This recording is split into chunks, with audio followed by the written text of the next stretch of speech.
少ない油で揚げないぐらいの大学芋です。ちっちゃい方がガリッガリ。芋けんぴの一番うまい部分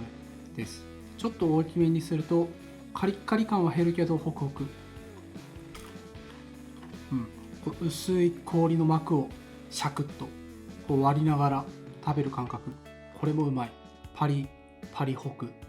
これ今回試作めちゃくちゃやって、油と砂糖を最初にもう入れちゃって、そこから加熱していくっていうやり方を教えてもらったんで、それでなんか1個作りたいなっていうことで、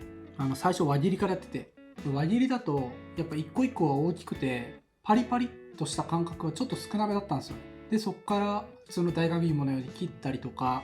細長くしたりとか、めちゃくちゃ細かいこういうキューブ型にしたりとか、もうこれ本当に連日作ってて、最初にねしっかり表面を固めておくっていうのが重要なのかなというふうには思いましたね。やっぱ大きければ多いほど中の水分量多くなるんでカリカリしにくい。逆にこう細かくして薄くしたりとかしたのは中の水分少なくてもう抜けるんで、こう芋けんぴみたいにガリッガリになるしっていう。なのでここ最近の食事の中心は全部こいつだったんですけど、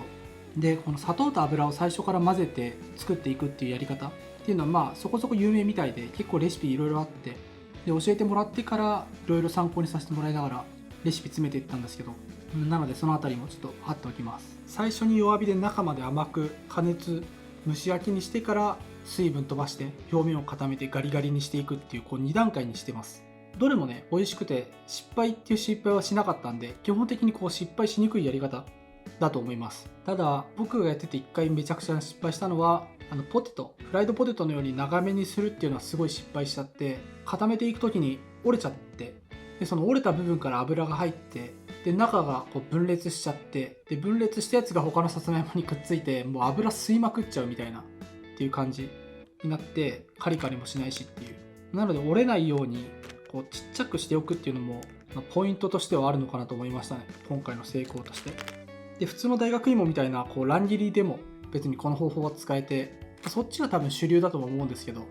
全然それでもいいです。ただここまでのカリッカリにはなりにくいと思うんで、こう表面に砂糖のこう飴がちょっとコーティングされてるような、ちょっとカリッとして中ホクホクみたいな感じにそっちもできるんで、それでやってみてもいいと思います。基本的な作り方っていうのは同じく3分3分で合計6分ぐらいやって、火加減強めてちょっと表面カリッとさせていくみたいな感じですね。カリカリ芋でした。うまい。では。